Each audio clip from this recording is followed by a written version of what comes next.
BA 2ನೇ semester Kannada ವಿಷಯದ ಎಲ್ಲ ವಿದ್ಯಾರ್ಥಿಗಳಿಗೆ ಈ ಒಂದು ವಿಡಿಯೋಗೆ ಪ್ರೀತಿಯ ಸ್ವಾಗತ.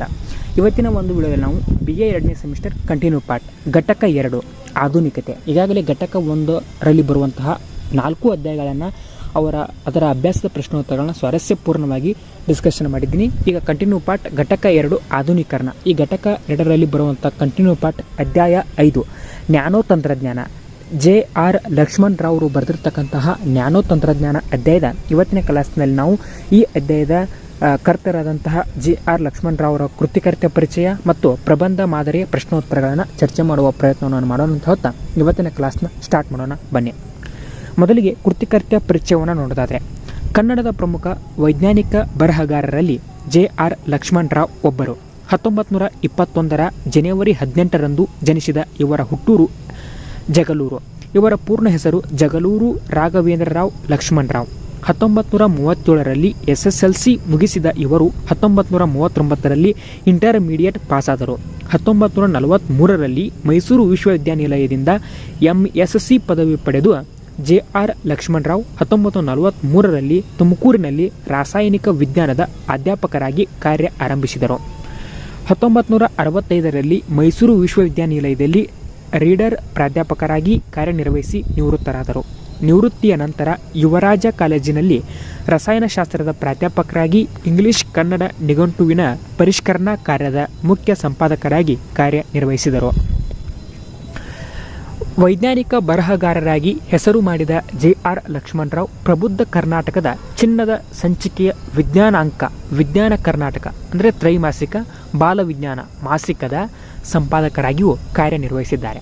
ಇವರ ಕೃತಿಗಳನ್ನು ನೋಡೋದಾದರೆ, ವಿಜ್ಞಾನ ಮತ್ತು ತಂತ್ರಜ್ಞಾನ, ಪರಮಾಣು ಚರಿತ್ರೆ, ಆರ್ಕಿಮಿಡಿಸ್, ಲೂಯಿ ಪಾಶ್ಚರ್ ಆಲೋಚನೆ, ಬೈಜಿಕ್ ವಿದ್ಯುತ್, ಜನಸಾಮಾನ್ಯರಿಗೆ ಎಂಥ ವಿಜ್ಞಾನ ಬೇಕು, ವಿಜ್ಞಾನಿಗಳೊಡನೆ ರಸ ನಿಮಿಷಗಳು, ಹಾರಾಡುವ ತಟ್ಟೆಗಳು ಇವು JR ಲಕ್ಷ್ಮಣ್ ರಾವರ ಕೆಲ ಪ್ರಮುಖ ವೈಜ್ಞಾನಿಕ ಕೃತಿಗಳು. ಗೆಲಿಲಿಯೋ ಇವರ ನಾಟಕ ನೆನಪಿನ ಅಲೆಗಳು ಇದು ಇವರ ಜೀವನ ವೃತ್ತಾಂತ.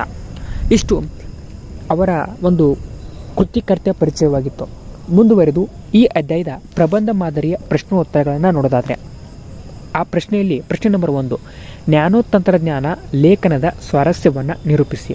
ಅಥವಾ ಪ್ರಶ್ನೆ ನಂಬರ್ 2, ನ್ಯಾನೋ ತಂತ್ರಜ್ಞಾನ ಎಂದರೇನು, ಅದರ ಪ್ರಯೋಜನಗಳಾವುವು ವಿವೇಚಿಸಿ. ಅಥವಾ ಪ್ರಶ್ನೆ ನಂಬರ್ 3, ನ್ಯಾನೋ ತಂತ್ರಜ್ಞಾನದ ಸ್ವರೂಪ ಹಾಗೂ ಉಪಯುಕ್ತತೆಯನ್ನು ಕುರಿತು ವಿಶ್ಲೇಷಿಸಿ. ಈ 3 ಪ್ರಶ್ನೆಗಳಿಗೆ ಒಂದು ಸ್ವಾರಸ್ಯವಾದಂತಹ ದೀರ್ಘವಾದ ಉತ್ತರವನ್ನು ನೋಡೋದಾದರೆ, ಉತ್ತರ: ನ್ಯಾನೋ ತಂತ್ರಜ್ಞಾನ JR ಲಕ್ಷ್ಮಣ್ ರಾವ್ ಅವರ ಒಂದು ಮಹತ್ವದ ವೈಜ್ಞಾನಿಕ ಲೇಖನ. ನ್ಯಾನೋ ವೈಜ್ಞಾನಿಕ ಪ್ರಪಂಚದಲ್ಲಿ ಬಹುದೊಡ್ಡ ಹೆಸರು ಮಾಡಿದ ಒಂದು ತಂತ್ರಜ್ಞಾನ. ಈ ತಂತ್ರಜ್ಞಾನವನ್ನು ಈ ಲೇಖನ ಜನಸಾಮಾನ್ಯರಿಗೆ ತಿಳಿಯುವ ಸರಳ ಭಾಷೆಯಲ್ಲಿ ನಿರೂಪಿಸಿದೆ. ವಸ್ತುವಿನ ಗಾತ್ರ ಕಡಿಮೆಯಾದಷ್ಟು ಆ ವಸ್ತುವಿನ ಲಕ್ಷಣಗಳು ಗಮನಾರ್ಹವಾಗಿ ಬದಲಾಯಿಸುತ್ತವೆ. ಅಂತಹ ಬದಲಾವಣೆಗಳನ್ನು ನಮ್ಮ ಅವಶ್ಯಕತೆಗಳಿಗೆ ಅನುಗುಣವಾಗಿ ಉಪಯೋಗಿಸಿಕೊಳ್ಳುವ ವಿಧಿವಿಧಾನವೇ ನ್ಯಾನೋ ತಂತ್ರಜ್ಞಾನ. ಈ ನ್ಯಾನೋ ತಂತ್ರಜ್ಞಾನವನ್ನು ಬಳಸಿಕೊಂಡು ನಮ್ಮ ಬದುಕಿನ ಅನೇಕ ಸಮಸ್ಯೆಗಳನ್ನು ಹೇಗೆ ಪರಿಹರಿಸಿಕೊಳ್ಳಬಹುದು ಎಂಬುದನ್ನು ಈ ಲೇಖನ ಸ್ಪಷ್ಟಪಡಿಸುತ್ತದೆ.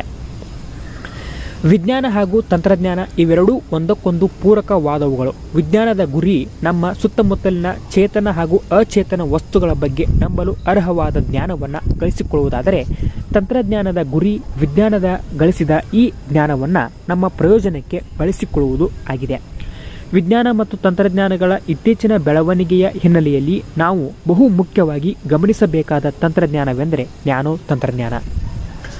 ವಿಜ್ಞಾನದ ಪರಿಭಾಷೆಯಲ್ಲಿ ಹೇಳುವುದಾದರೆ, ನ್ಯಾನೋ ಎಂಬುದು ಅಳತೆಯ ಮಾನಗಳಾದ ಲೀಟರ್, ಮೀಟರ್, ಗ್ರಾಮ್ ಮುಂತಾದವುಗಳ ಉಪವಿಭಾಗಗಳನ್ನು ಸೂಚಿಸಲು ಅವುಗಳ ಹಿಂದೆ ಅಂಟಿಸಿರುವ ಒಂದು ಪೂರ್ವ ಪ್ರತ್ಯಯವಾಗಿದೆ.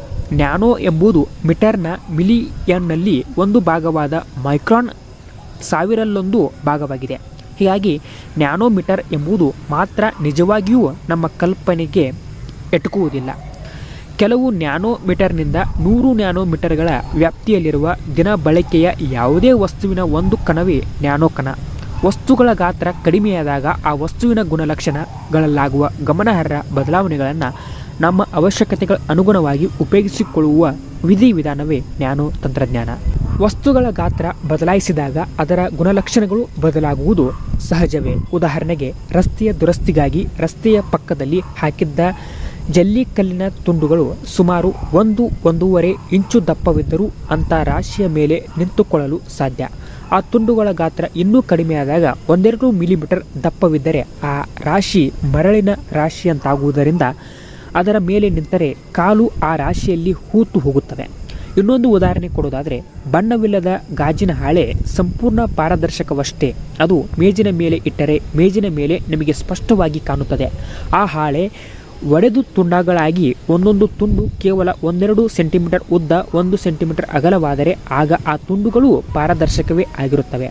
ಆ ಗಾಜು ತುಂಡುಗಳನ್ನು ಅರೆದು ಪುಡಿ ಮಾಡಿದರೆ ಆಗ ಅದರ ಪಾರದರ್ಶಕತೆ ಮಾಯವಾಗಿ ಅದು ಬಿಳಿ ಬಣ್ಣದ ಪುಡಿಯಾಗುತ್ತದೆ. ನಮ್ಮ ದಿನನಿತ್ಯದ ಅನುಭವದಲ್ಲಿ ಬರುವ ಅಲ್ಪ ಗಾತ್ರ ವ್ಯತ್ಯಾಸಗಳ ಪರಿಣಾಮವೇ ಹೀಗಿರುವಾಗ ವಸ್ತುವಿನ ಗಾತ್ರ ಕೇವಲ ಕೆಲವು ನ್ಯಾನೋಮೀಟರ್ಗಳಷ್ಟಿದ್ದಾಗ ಪರಿಣಾಮ ಇನ್ನೂ ಗಮನಾರ್ಹವಾಗಿರುತ್ತದೆ.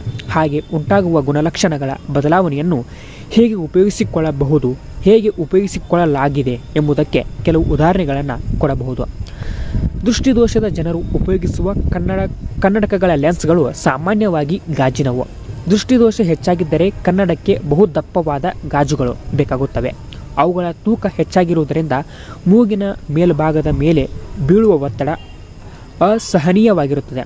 ಗಾಜಿನ ಲೆನ್ಸ್ಗಳ ಬದಲು ಹಗುರವಾಗಿರುವ ಪ್ಲಾಸ್ಟಿಕ್ ಲೆನ್ಸ್ಗಳನ್ನು ಬಳಸುವುದು ಸಾಧ್ಯ. ಆದರೆ ಅದರಲ್ಲಿ ಒಂದು ತೊಂದರೆ ಇದೆ.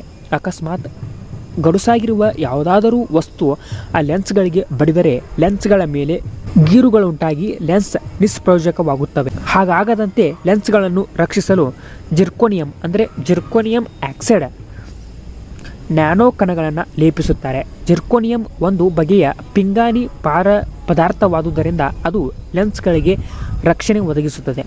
ನ್ಯಾನೋ ಕಣಗಳ ಗಾತ್ರ 100 ನ್ಯಾನೋಮೀಟರ್ಗಳಿಗಿಂತ ಕಡಿಮೆ ಇರುತ್ತದೆ. ಬೆಳಕಿನ ಅಲೆಗಳ ಉದ್ದ 400ರಿಂದ 800 ನ್ಯಾನೋಮೀಟರ್. ಅದರಿಂದ ಆ ಕಣಗಳು ಬೆಳಕಿನ ಅಲೆಗಳ ಪ್ರಭಾವಕ್ಕೆ ಒಳಗಾಗುತ್ತವೆ. ಇದರಿಂದ ಲೆನ್ಸ್ನ ಪಾರದರ್ಶಕತೆಗೆ ಕುಂದು ಉಂಟಾಗುವುದಿಲ್ಲ. ರೈಲುಗಳ ಒಳ ಮೈಗಳ ಧೂಳು ಮುಚ್ಚಿಕೊಂಡು ಕೊಳಕಾಗಿದ್ದರೆ ರೈಲು ಪ್ರಯಾಣ ಅನೇಕ ವೇಳೆ ಅಹಿತಕರವಾಗುತ್ತದೆ. ರೈಲುಗಳಿಗೆ ಬಣ್ಣ ಬಳಿಯುವಾಗ ಬಣ್ಣ ಜಾಡಿಯಲ್ಲಿ ಸಾಕಷ್ಟು ನ್ಯಾನೋ ಕಣಗಳನ್ನು ಕಲಿಸಿ ಆ ಬಣ್ಣವನ್ನು ರೈಲುಗಳ ಮೈಗೆ ಬಳಿದರೆ ಆ ಕಣಗಳು ಸೂಕ್ತ ಕಣಗಳಾಗಿರುವುದರಿಂದ ರೈಲುಗಳ ಮೈ ತುಂಬ ನುಣುಪಾಗುತ್ತದೆ. ಧೂಳು ಕಣಗಳ ಆ ಮೈಗೆ ಅಂಟಿಕೊಳ್ಳುವುದೇ ಇಲ್ಲ, ಉದುರಿ ಹೋಗುತ್ತವೆ. ಅಂಥ ಧೂಳು ನಿವಾರಕ ಮೈ ಇರುವ ರೈಲ್ವೆಗಳು ಈಗಾಗಲೇ ಯುರೋಪಿನಲ್ಲಿ ಕೆಲವು ಬಳಕೆಗೆ ಬಂದಿವೆ. ಈ ವಿಧಾನದಿಂದ ಧೂಳು ನಿವಾರಕ ಬಟ್ಟೆಯನ್ನು ತಯಾರಿಸುವ ಪ್ರಯತ್ನಗಳು ನಡೆಯುತ್ತವೆ. ಟೆಫ್ಲಾನ್ ಲೇಪನ ಉಳ್ಳ ನೆಕ್ ಟೈಗಳು ಈಗ ಮಾರುಕಟ್ಟೆಗೆ ಬಂದಿವೆ. ಕಾರ್, ಬಸ್ ಮುಂತಾದ ಮೋಟಾರ್ ವಾಹನಗಳ ಇಂಜಿನ್ನುಗಳಿಗೆ ಬಳಸಿದ ಕಬ್ಬಿಣ ಅಥವಾ ಕಬ್ಬಿಣದ ಮಿಶ್ರ ಲೋಹಗಳು ಪೆಟ್ರೋಲ್ ಅಥವಾ ಡೀಸೆಲ್ ಉರಿಸಿದಾಗ ಉಂಟಾಗುವ ಹೆಚ್ಚಿನ ಉಷ್ಣತೆ ಮತ್ತು ಒತ್ತಡಗಳ ಕಾರಣವಾಗಿ ರಾಸಾಯನಿಕ ಕೊರೆತಕ್ಕೆ ಗುರಿಯಾಗುತ್ತವೆ. ಇದರಿಂದ ಇಂಜಿನಿನ ಜೀವಾವಧಿ ಗಣನೀಯವಾಗಿ ಕಡಿಮೆಯಾಗುತ್ತದೆ.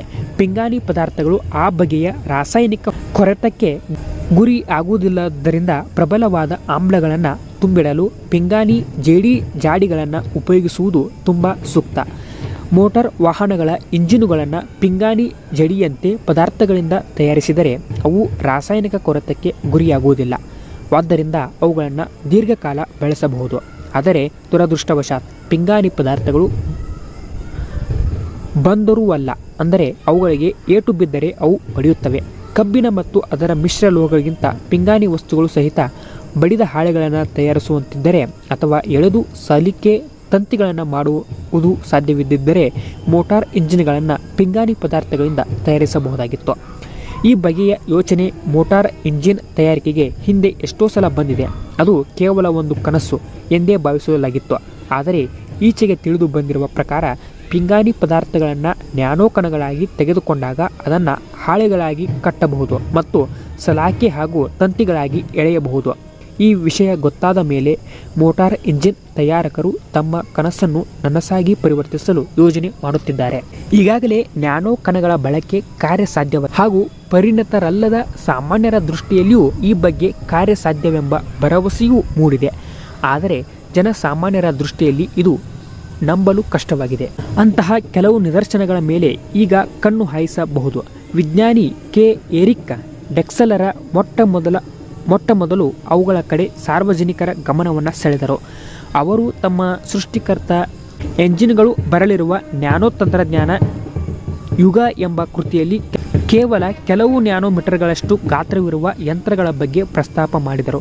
ಮೋಟಾರ್ಗಳು, ಡೈನಮೋಗಳು, ರೋಬೋಟ್ಗಳು, ತೋಳುಗಳ ಅಷ್ಟೇ ಏಕೆ, ಇಡೀ ಕಂಪ್ಯೂಟರ್ಗಳ ಇದೆಲ್ಲ ಕೇವಲ ಕಲ್ಪನಾ ಸಾಮ್ರಾಜ್ಯ ಎಂದು ಜನ ಮೊದಲಿನಿಂದಲೂ ಅನೇಕ ವಿಜ್ಞಾನಿಗಳೇ ಇದನ್ನು ಅಲ್ಲಗಳೆದು ಕಾರ್ಯಸಾಧ್ಯವಲ್ಲ ವಿಷಯ ಎಂದು ಅಭಿಪ್ರಾಯಪಟ್ಟಿದ್ದರು. ಡೆಕ್ಸಲರು ಮಾತ್ರ ವಿಚಲಿತರಾಗದೆ ಪಟ್ಟು ಹಿಡಿದು ಸಂಬಂಧಪಟ್ಟ ಮಾಹಿತಿಯ ಅಧ್ಯಯನ ಮತ್ತು ವಿಶ್ಲೇಷಣೆಯಲ್ಲಿ ನಿರತರಾದರು. ನೀವು ವೈಜ್ಞಾನಿಕ ಕಟ್ಟುಕತೆಯ ರಚನೆಯಲ್ಲಿ ತೊಡಗಿರುವಿರಿ ಎಂದು ಸುತ್ತಮುತ್ತಲಿರುವವರು ಹೇಳಿದುದನ್ನು ಕಿವಿಗೆ ಹಾಕಿಕೊಳ್ಳದೆ ಅವರು ತಮ್ಮ ಕೆಲಸವನ್ನು ಮುಂದುವರೆಸಿ ಅದೆಲ್ಲ ಸಾಧ್ಯವೆಂಬುದು ಮಾತ್ರವಲ್ಲ, ತಂತ್ರಜ್ಞಾನ ಅಭಿವೃದ್ಧಿಯಾದಂತೆಲ್ಲ ಅದು ಅನಿವಾರ್ಯ ಸಹ ಎಂಬ ತೀರ್ಮಾನಕ್ಕೆ ಬಂದು ಮುಟ್ಟಿದ್ದರು. ಅದಲ್ಲದೆ ತಮ್ಮ ಅಭಿಪ್ರಾಯಗಳಿಗೆ ವೈಜ್ಞಾನಿಕ ವಲಯದ ಅನುಮೋದನೆ ಗಳಿಸುವುದರಲ್ಲಿ ಯಶಸ್ವಿಯಾದರು. ನ್ಯಾನೋ ತಂತ್ರಜ್ಞಾನ ಎಂಬುದು ಗೌರವಾನ್ವಿತ ಕಲ್ಪನೆಯಾಯಿತು. 1988ರಲ್ಲಿ ಅವರು ಪ್ರತಿಷ್ಠಿತ ಸ್ವಾನ್ಫರ್ಡ್ ವಿಶ್ವವಿದ್ಯಾಲಯದಲ್ಲಿ ನ್ಯಾನೋ ತಂತ್ರಜ್ಞಾನವನ್ನು ಕುರಿತು ಒಂದು ಉಪನ್ಯಾಸ ಮಾಲೆಯನ್ನು ಸಹ ನೀಡಿದರು. ಡೆಕ್ಸಲರ ಅವರ ಭವಿಷ್ಯವಾಣಿ ನಿಜವಾಗಬೇಕಾದರೆ ಮೊಟ್ಟ ಮೊದಲು ತಮಗೆ ಬೇಕಾದ ವಿವಿಧ ರಾಸಾಯನಿಕ ಧಾತುಗಳ ಪರಮಾಣುಗಳನ್ನು ಅದುಕೊಂಡು ಅವುಗಳಿಗೆ ಬೇಕಾದ ರೀತಿ ಎರಡನ್ನೊಂದು ಜೋಡಿಸಿ ನಮಗಿಷ್ಟ ಬಂದ ಪದಾರ್ಥವನ್ನು ಸೃಷ್ಟಿಸಬಲ್ಲ ಸಂಯೋಜಿತ ಯಂತ್ರವೊಂದನ್ನು ನಿರ್ಮಿಸಿಕೊಳ್ಳಬಹುದು. ಅಂತ ಸಂಯೋಜನವೊಂದನ್ನು ಒಮ್ಮೆ ತಯಾರಿಸಿದರೆ ಸಾಕು, ಪುನಃ ಅಂಥ ಸಂಯೋಜಕವನ್ನು ತಯಾರಿಸಬೇಕಾಗಿಲ್ಲ. ಏಕೆಂದರೆ ಆ ಸಂಯೋಜಕವೇ ಬೇಕಾದ ಪರಮಾಣುಗಳನ್ನು ಬೇಕಾದ ರೀತಿಯಲ್ಲಿ ಜೋಡಿಸಿ ಇನ್ನೊಂದು ಸಂಯೋಜಕವನ್ನು ತಯಾರಿಸಬಲ್ಲದಾಗಿದೆ. ಅಂಥ ಸಂಯೋಜನವೊಂದು ನಮಗೆ ದೊರೆತೇ ತರುವಾಯ ಅದರ ನೆರವಿನಿಂದ ಏನೇನು ಮಾಡಬಹುದು ಎಂದು ಪಟ್ಟಿ ಮಾಡುತ್ತಾ ಹೋದರೆ ಅದಕ್ಕೆ ಕೊನೆಯೇ ಇಲ್ಲ. ನ್ಯಾನೋ ತಂತ್ರಜ್ಞಾನದಿಂದ ಹಲವಾರು ಪ್ರಯೋಜನಗಳು ಉಂಟು. ನಮ್ಮ ಪರಿಸರಕ್ಕೆ ಉಂಟು ಮಾಡಿರುವ ಹಾನಿಯನ್ನೆಲ್ಲ ಈ ನ್ಯಾನೋ ತಂತ್ರಜ್ಞಾನದಿಂದ ಸರಿಪಡಿಸಬಹುದು. ನ್ಯಾನೋ ತಂತ್ರಜ್ಞಾನದಿಂದ ಕಾಗದವನ್ನು ತಯಾರಿಸಬಹುದಾದ್ದರಿಂದ ಅದಕ್ಕಾಗಿ ಕಾಡು ಕಡಿಯಬೇಕಾಗಿಲ್ಲ. ಎಲ್ಲ ಪದಾರ್ಥಗಳನ್ನು ಕೃತಕವಾಗಿ ತಯಾರಿಸಬಹುದಾದ್ದರಿಂದ ಟಾಮರ್ಗಳನ್ನು ದೂರೀಕರಿಸಬಹುದು. ಅದಕ್ಕಿಂತ ಮಿಗಿಲಾಗಿ ಇಂದಿನವರೆಗೆ ವ್ಯವಸಾಯದ ಭೂಮಿಗಾಗಿ ಕಾಡುಗಳಿಂದ ಪಡೆದ ಭೂಮಿಯನ್ನೆಲ್ಲ ಕಾಳು ಬೆಳೆಯಲು ಅವಕಾಶ ಮಾಡಿಕೊಡಬಹುದು. ವಿದ್ಯುತ್ ಉತ್ಪಾದನೆಗೆ ಬೇಕಾದ ಭೂಮಿಯನ್ನು ಅಗೆದು ಕಲ್ಲಿದ್ದಲನ್ನು ತೆಗೆಯಬೇಕಾಗಿಲ್ಲ. ಸೌರ ವಿದ್ಯುತ್ತಿನ ಉತ್ಪಾದನೆಗೆ ಬೇಕಾಗುವ ಸೌರ ಪ್ಯಾನಲ್ಗಳನ್ನು ಕೃತಕವಾಗಿ ತಯಾರಿಸಿ ವಿದ್ಯುತ್ತನ್ನು ಹೇರಳವಾಗಿ ಪಡೆಯಬಹುದು. ಈ ಹಿಂದೆಯೂ ಹೇಳಿದಂತೆ ಈ ಪಟ್ಟಿಗೆ ಕೊನೆಗೆ ಇಲ್ಲ. ನ್ಯಾನೋ ವಿಜ್ಞಾನಿಗಳು ಕಾಣುತ್ತಿರುವ ಈ ಕನಸು ನನಸಾದಾಗ ನಿಜವಾಗಿಯೂ ಅದನ್ನು ಸ್ವರ್ಣಯುಗ ಎಂದು ಕರೆಯಲಾಗುತ್ತದೆ ಎಂಬುದು ಇಷ್ಟು ಈ ನ್ಯಾನೋ ತಂತ್ರಜ್ಞಾನ ಎಂಬ ಅಧ್ಯಾಯದ ಪ್ರಬಂಧ ರೂಪದ ಪ್ರಶ್ನೆ ಉತ್ತರಗಳಿಗೆ ಸ್ವಾರಸ್ಯವಾದಂಥ ಉತ್ತರವಾಗಿತ್ತು ಅಂತ ಹೇಳ್ತಾ, ಮತ್ತೆ ಮುಂದಿನ ಕ್ಲಾಸ್ನಲ್ಲಿ ಇದರ ಮುಂದಿನ ಅಭ್ಯಾಸ ಪ್ರಶ್ನೋತ್ತರಗಳು ಮುಂದಿನ ಕ್ಲಾಸ್ನಲ್ಲಿ ಪರೀಕ್ಷೆಯಲ್ಲಿ ಕೇಳಬಹುದಂಥ ನಿಟ್ಟಿನಲ್ಲಿ ಡಿಸ್ಕಷನ್ ಮಾಡೋಣ. ಅಲ್ಲಿವರೆಗೂ ನಮಸ್ಕಾರ. ಜೈ ಹಿಂದ್, ಜೈ ಕರ್ನಾಟಕ ಮಾತೆ.